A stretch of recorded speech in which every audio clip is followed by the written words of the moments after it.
Hello YouTubers, Alaska Prepper here. This is a small payday prep that I did, and the reason I did it, ladies and gentlemen, as you can see, is because I'm building my bunker. However, I feel that you ought to get these things now while they're still available at a decent price.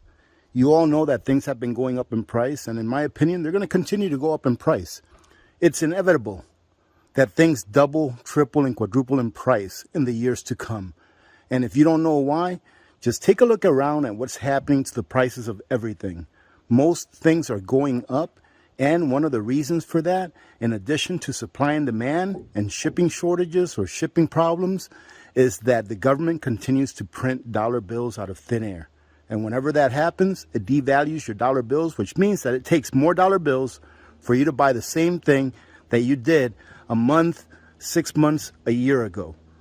So these are some tools that I went ahead and got because they are going to be very helpful in my building of what I like to call the bunker, all right, which is pretty much going to be a glorified shed. And towards the end of the video, I'm going to show you something that I do every time that I build a project by myself. Pretty much meaning that whenever I don't hire a project to be done, it's something that I always do when I build a project by myself. But these are just some tools that I find that are very useful whenever you're building. Let me show you what they are real quick. Now, as you can see here, this is just a straight edge.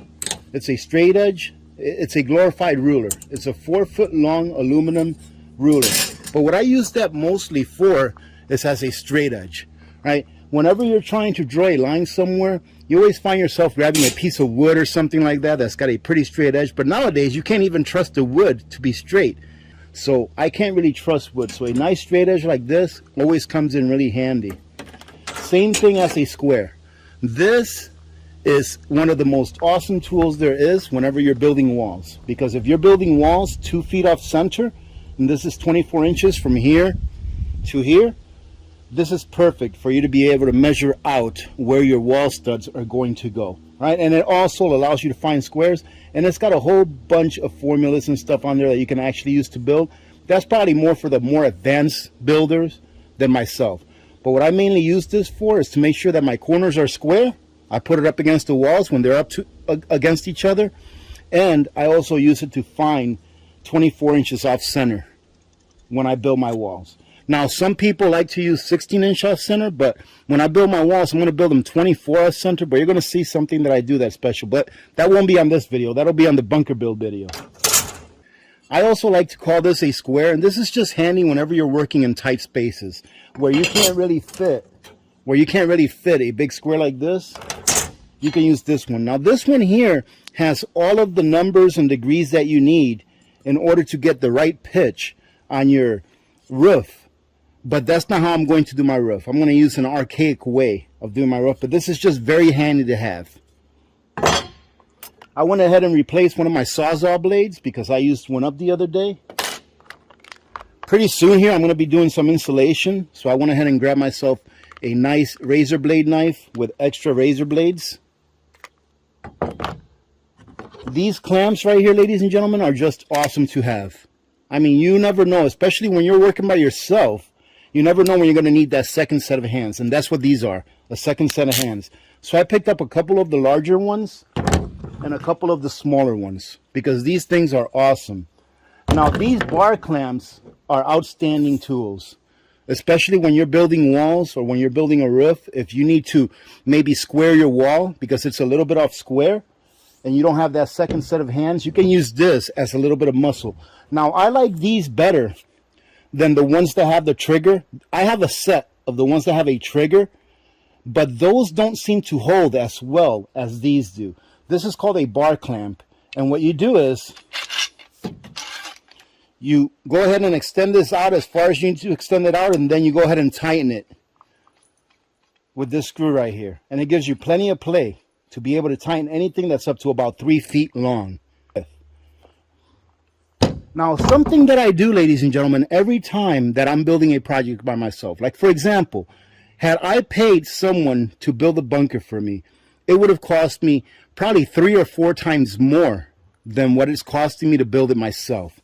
So whenever I find that I need a tool to finish part of the job, I always go and get the tool, but in addition to that, I always go and get something extra, like an extra tool. It's kind of like my way of paying myself for doing the job myself. So I'll get something that I think that I may need in the future that I don't currently have. And right now, I don't have a set of files. So this cheap little set of files right here, you can see it comes with several different files. And it was only about 22 bucks or so.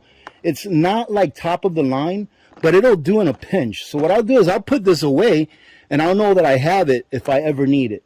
So I think everyone should have a set of file, whether it's a nice expensive set, which would be optimal, or even a cheaper set like this that you can put away and use it when you need it.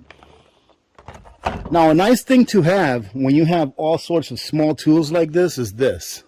It's a bag that you can just put your spare tools in. So I like to call this my work bag. And what I do with this is whenever I'm building something, whatever I'm going to need for that day as far as tools go, I try to put them all in here. I try to put them in here and keep them in here until I'm done with that part of the project. That way I have everything that I need in one bag for that part of the project. So for example, today, I'm not going to need much. Today I'm working on insulating the floor. So I got to take this floor apart. After I found square, I'm going to go ahead and take it apart. I'm going to take it off and then I'm going to insulate my joist. So today, really, all I'm going to need is my knife or my razor blades, some of my clamps, and my straight edge. That's all I'm going to need today for today's part of the job. And then once I'm done with that part of the job, when I go to the next part of the job where I'm going to need screws and nails and things like that, I go ahead and I put everything that I'm going to need that day inside of my work bag. That way it's all in one spot. It's kind of difficult to have a really well organized system when you don't really have a central location to put all your tools. I'll be working on that next after the bunker. I'm going to be building some serious shelves, either building some or purchasing some. It depends on how much it will cost either way. And then I'll be able to have all of my tools centralized. So once you have all your tools centralized, all you do is when you go to do a project, you grab your work bag, you put everything you're going to need for that project in your work bag, and then you got everything you need for the day. And it's all in one centralized area. And this, ladies and gentlemen, is just a cheap bag that I got when I purchased some Ryobi tool sets. It's the Ryobi tool set that comes with like a drill, a sawzall, a small circular saw, a flashlight, things like that. But since I'm not using those things today, I'm keeping them away from here. I'm putting the things that I'm needing here. That way I can put this on my table over here that I made, and then I can get everything from in here instead of having to search for it all over the place. All right, and of course, ladies and gentlemen, if you have mosquitoes, make sure you always have your Thermacell, because this does a great job at keeping mosquitoes away. And I've found that I've been going through one of these pads probably once every 2 days. They're supposed to be good for like 4 hours, but they've been good for a little longer than 4 hours. I guess it depends on what system you have, because some systems don't get as hot and dissipate whatever there's on the pad, and some systems get a little bit hotter. But this works great. Highly recommend Thermacell. All right, ladies and gentlemen, short video today. I hope that you all have a good weekend and a great 4th of July tomorrow. Remember that we're going to have a live stream tomorrow where I am going to be telling you all who the winners of the AP Silver coin is for the month of June. Other than that, I hope you have a great day. Beautiful day out here today. And the reason is because we have a little bit of an overcast and it's like 58 degrees. So that sweltering heat of 85 degrees went away. And now we're out here today. It's going to be a nice day to do some work. Nice, easy day doing some installation today. But I'll catch you on that when I do my next update bunker build video. Remember to be good to each other. When good people do good things happen. Remember to reach one, teach one, and repeat. If we all did this, the world would be a better place. And you know that it will be a better place. Many blessings to all of you and your families. This is Last Prepper. I am out.